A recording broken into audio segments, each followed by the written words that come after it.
آپ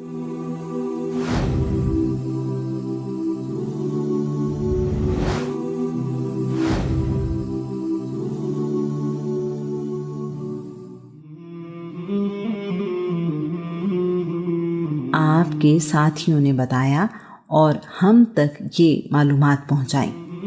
ابن سعد نے ایک بہت بڑی کتاب طبقات سعد کی صورت میں ترتیب کی۔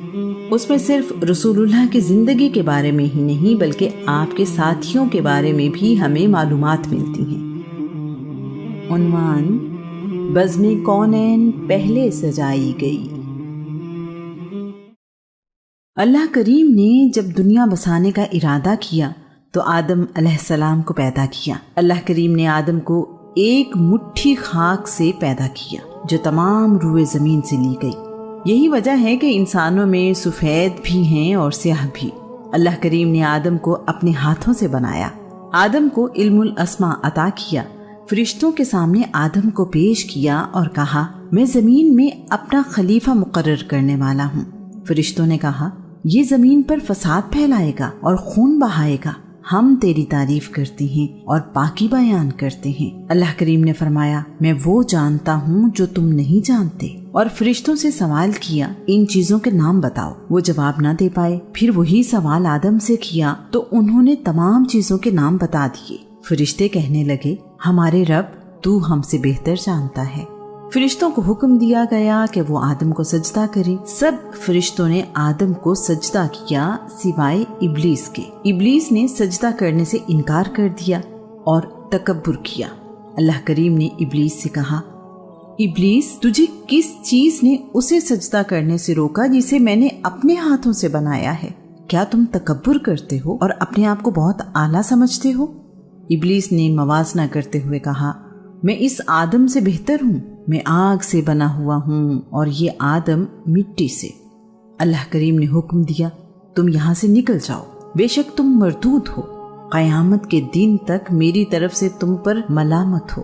شیطان یعنی ابلیس کا نام عربی زبان میں حارس اور سریانی زبان میں عزازیل ہے۔ وہ بہت عبادت گزار تھا اور اس کے 4 پر تھے۔ وہ اپنا مقام اور رتبہ سب سے بلند سمجھتا تھا۔ اسی خیال نے اسے غرور میں مبتلا کر دیا اور وہ گمراہ ہو گیا۔ ہدایت تو اللہ کریم کے فضل سے ملتی ہے۔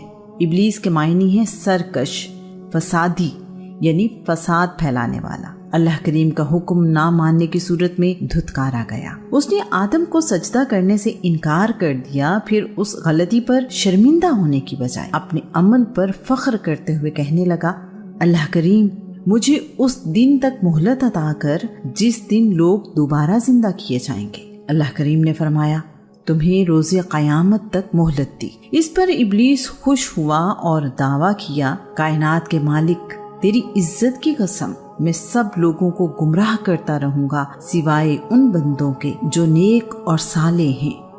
ابلیس کو جنت سے نکال دیا گیا۔ وہ سرکش اور باغی ہو گیا اور دشمنی پر اتر آیا۔ آدم اور اماں حوا جنت میں رہنے لگے۔ انہیں منع کیا گیا کہ وہ ایک خاص درخت کا پھل، مختلف روایات کے مطابق انگور، زیتون، انجیر یا گندم میں سے کوئی ایک پھل نہیں کھائیں گے۔ انہوں نے غلطی کی اور اس کا پھل کھا لیا۔ آدم اس غلطی پر اپنے رب سے معافی مانگتے رہے اور اللہ کریم کو راضی کرنے میں کامیاب ہو گئے۔ آدم اور اماں حوا کو زمین پر بھیج دیا گیا، اولاد عطا کی گئی اور یہ دنیا بسائی گئی۔ آدم کو سری لنکا اور حوا کو جدہ سعودی عرب میں اتارا گیا۔ ایک فرشتہ آدم کو راستہ بتاتے ہوئے جدہ لے کر گیا۔ یوں آدم اور حوا زمین پر آنے کے بعد ملے۔ دنیا میں آنے کے بعد آدم کی اولاد میں سب سے پہلے قابیل پیدا ہوا اور پھر حابیل، اور پھر اللہ کے نبی شیش پیدا ہوئے۔ قابیل نے اپنے بھائی حابیل کو قتل کر دیا اور سرکش ہو گیا۔ دنیا میں سب سے پہلے پیدا ہونے والا قابیل تھا اور سب سے پہلے مرنے والا حابیل۔ ہم سب آدم ہی کی اولاد ہیں۔ آدم کو ہدایت کے ساتھ نبی بنا کر دنیا میں بھیجا گیا۔ انسان کو سیدھی راہ پر چلنے کو کہا گیا۔ اس کی فطرت میں اچھائی اور برائی رکھ دی گئی۔ یہ اختیار انسان کے سپرد کر دیا گیا کہ وہ جس راہ کو اپنانا چاہے اپنائے۔ اچھائی کی صورت میں انعام اور برائی کی صورت میں سزا کا قانون بنایا گیا۔ اس کائنات کے مالک کو علم تھا کہ میرے بندے دونوں راہیں اختیار کریں گے۔ اس کا بھی انتظام کر دیا گیا کہ انہیں سیدھے راستے پر رہنے کا بار بار موقع دیا جائے۔ اللہ کریم چاہتا ہے کہ میرے بندے شیطان کے بہکاوے سے بچ جائیں۔ اللہ کریم اس کام کے لیے اپنے نبی اور رسول دنیا میں بھیجتا رہا ہے۔ اس سلسلے میں قریباً 1,24,000 نبی اور رسول بھیجے گئے۔ یہ مختلف زمانوں اور مختلف قوموں میں بھیجے جاتے رہے۔ ان کا زمانہ گزرنے کے بعد مزید نبی اور رسول آتے رہے۔ محمد رسول اللہ صلی اللہ علیہ وآلہ وسلم کی آمد سے پہلے تمام نبی اور رسول کسی خاص زمانے اور قوم کی طرف بھیجے گئے۔ اللہ تعالیٰ کا فرمان ہے، کوئی قوم ایسی نہیں جس میں نبی یا رسول نہ بھیجا گیا ہو۔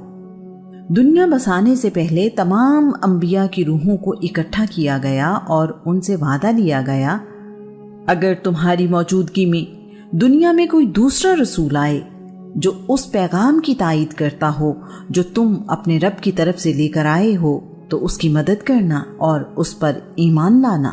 اس آیت کو آیت میثاق کہتے ہیں۔ رسول اللہ کے دنیا میں آنے سے پہلے تک ہر نبی اور رسول اپنی قوم سے بھی یہ وعدہ لیتا رہا۔ یہی ذمہ داری ان نبیوں اور رسولوں پر ایمان لانے والوں کی تھی۔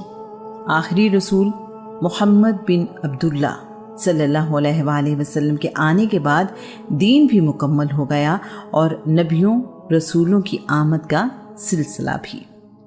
تمام رسولوں نے اللہ کریم کا پیغام انسانوں تک پہنچایا، انہیں نیکی کی نصیحت کی اور برائی سے بچنے کا حکم دیا۔ اس کام کی خاطر نبیوں نے بڑی سختیاں برداشت کی، یہاں تک کہ ان میں سے بعض کو قتل بھی کر دیا گیا۔ اللہ کریم نے اپنے آخری الہامی پیغام قرآن مجید کو تبدیلی سے بچانے کا بندوبست یوں کیا کہ اس کی حفاظت کی ذمہ داری خود لے لی۔ ساتھ ہی ساتھ رسول اللہ کی زندگی کے تمام پہلوؤں، اعمال، باتوں، احکام، عادتوں، معاملوں اور طریقوں کو بھی محفوظ رکھنے کا انتظام کیا۔ اللہ کے نبی آدم کی اولاد بڑھتی چلی گئی اور زمین کے مختلف حصوں پر آباد ہوتی رہی، اپنے لیے مختلف پیشے بھی ڈھونڈتی رہی۔ انسان کو ایک خدا کی عبادت کا حکم دیا گیا تھا۔ لوگ وقت گزرنے کے ساتھ ساتھ اپنے دین کو بھولتے رہے اور اس میں اپنی مرضی اور خواہش کے عقیدے شامل کرتے رہے۔ اللہ کریم اپنی حکمت سے بندوں کی رہنمائی کے لیے پیغمبر یعنی نبی اور رسول بھیجتا رہا۔ الہامی کتابیں اور صحیفے بھی اپنے پیغمبروں پر نازل کرتا رہا۔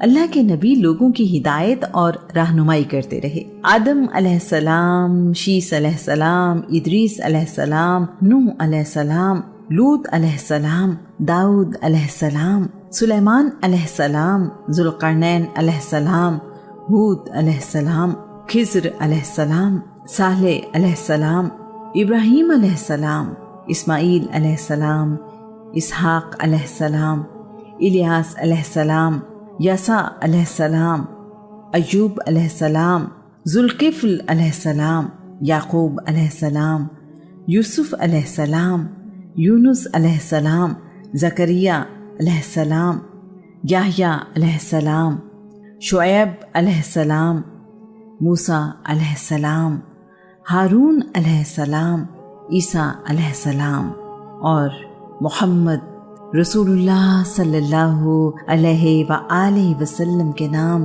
انہی نبیوں اور رسولوں میں سے ہیں۔ قرآن مجید ان نبیوں کا ذکر کرتا ہے۔ رسول اللہ کا نام محمد قرآن مجید میں 4 مرتبہ پکارا گیا ہے۔ قرآن مجید میں سب سے زیادہ ذکر اللہ کے نبی موسیٰ کا ملتا ہے۔ جب ایک نبی کی نبوت کا زمانہ ختم ہوتا تو اور نبی دنیا میں بھیج دیا جاتا۔ اللہ کریم کے بھیجے ہوئے نبیوں میں جناب نوح کو نمایاں مقام حاصل ہے۔ نوح کا پورا نام نوح بن لمق ہے۔ ان میں وفاداری اور رواداری بہت زیادہ تھی۔ انہوں نے مشکل سے مشکل حالات میں بھی صبر اور شکر کا دامن ہاتھ سے نہیں چھوڑا۔ اس لیے قرآن مجید میں انہیں عبد الشکور یعنی اللہ کریم کا شکر گزار بندہ کہا گیا۔ ان کی قوم بتوں کی عبادت کرتی تھی جن میں یغوث، یعوق، نصر، ود اور سوا بڑے بت تھے۔ نوح علیہ السلام نے اپنی قوم کو ایک خدا کی عبادت کرنے اور گمراہی چھوڑنے کو کہا تو اس کی قوم نے جس رویے کا مظاہرہ کیا، قرآن پاک اس کے بارے میں یوں کہتا ہے، اس کی سرکش قوم کے ایک گروہ نے کہا، یہ نوح تمہارے ہی جیسا ایک عام انسان ہے جو تم پر برتری چاہتا ہے، یہ رسول نہیں۔ اگر اللہ رسول بھیجنا چاہتا تو فرشتوں کو انسانوں کی حیثیت سے نازل کرتا۔ توحید کی یہ بات تو بڑی ہی عجیب ہے جو ہم نے اپنے بزرگوں سے آج تک نہیں سنی۔ اس شخص کو جنون ہو گیا ہے اور بہکی باتیں کرتا ہے۔ تم کچھ عرصے تک اس کے انجام کا انتظار کرو۔ اللہ کے نبی نوح نے 480 سال کی عمر میں نبوت کا اعلان کیا۔ نوح علیہ السلام نے اپنی قوم کو 120 سال اللہ کی راہ پر آنے کی تبلیغ کی، لیکن صرف 80 لوگ ہی ان پر ایمان لائے۔ قرآن پاک اس بارے میں فرماتا ہے، تو اس کی قوم کے کافر سربراہوں نے کہا، ہم دیکھتے ہیں کہ تم ہمارے ہی جیسے بشر ہو، اور جن لوگوں نے تمہاری پیروی کی ہے سرسری نظر میں وہ سب معاشرے کے بے حیثیت لوگ ہیں، اور ہم دیکھ رہے ہیں کہ تمہیں ہم پر کوئی فضل و کمال حاصل نہیں، بلکہ ہم تو تمہیں جھوٹا سمجھتے ہیں۔ اس کے بعد نوح کی قوم ان سے کہتی تھی کہ ہم ان کے ساتھ بیٹھیں جنہیں ہم دیکھنا بھی پسند نہیں کرتے، ہم بڑی بڑی حیثیت اور مقام کے لوگ ہیں، ہم تم پر ایمان کیوں لائیں؟ پھر کہنے لگے، اے نوح تم نے ہم سے جھگڑا کیا، بلکہ بہت ہی زیادہ جھگڑا کیا ہے، تو جس عذاب سے تم ہمیں ڈرا رہے ہو لے آؤ وہ عذاب اگر تم سچے ہو۔ نوح اپنی قوم کو سمجھاتے رہے، لیکن قوم نوح نے ان کی ایک بات نہ سنی۔ انہیں اللہ کریم کی طرف بلایا جاتا تو وہ کانوں میں انگلیاں ٹھونس لیتے تھے۔ جب ان میں سے کوئی مرنے لگتا تو وہ اپنی اولاد کو وصیت کرتا کہ نوح پر ایمان نہ لانا۔ اللہ کریم نے اپنے نبی کو بتایا کہ جو لوگ ایمان لا چکے ہیں اب ان کے سوا اور کوئی ایمان نہیں لائے گا، لہٰذا جو کچھ وہ کر رہے ہیں ان سے آپ غمزدہ نہ ہوں۔ جب نوح کی عمر 600 سال ہوئی تو اللہ کریم نے اپنے نبی کو حقیقت بتا دی کہ اب اس قوم کا انجام قریب ہے۔ نوح کو حکم دیا کہ وہ ایک کشتی تیار کریں جسے سفینہ نوح کہا جاتا ہے۔ یہ بھی کہا گیا کہ ظالموں کے بارے میں اللہ کریم سے کوئی بات نہ کرے، بے شک وہ غرق کر دیے جائیں گے۔ تمام لوگ جو ایمان لائے ہیں انہیں اور تمام جانوروں کا ایک ایک جوڑا اس کشتی میں سوار کریں۔ نوح اپنے رب کے حکم کے مطابق کشتی بنانے میں مصروف ہو گئے تو ان کی قوم کے لوگ ان کا مذاق اڑاتے ہوئے کہتے تھے، نوح کیا تم نے کاروبار نبوت چھوڑ دیا ہے اور اب ترخان بن گئے ہو؟ اے دیوانے، کشتی سمندر پر چلتی ہے، خشکی پر نہیں۔ تم خشکی پر اتنی بڑی کشتی بنا رہے ہو، اس کے لیے سمندر کہاں سے لاؤ گے؟ اللہ کریم اس بات کو یوں بیان کرتا ہے، نوح کشتی بنانے لگے، ان کی قوم کے سردار جب بھی ان کے قریب سے گزرتے تو مذاق اڑاتے۔ فرمایا، اگر تم ہمارا مذاق اڑا رہے ہو تو ایک وقت آئے گا ہم تمہارا مذاق اڑائیں گے جس طرح تم ہمارا مذاق اڑا رہے ہو۔ تم خشکی پر اتنی بڑی کشتی بنا رہے ہو، اس کے لیے سمندر کہاں سے لاؤ گے؟ ضرورتیں لاتعداد تھیں تو خدا بھی لاتعداد تھے۔ ابراہیم نے ان بتوں کی عبادت کرنے سے انکار کیا۔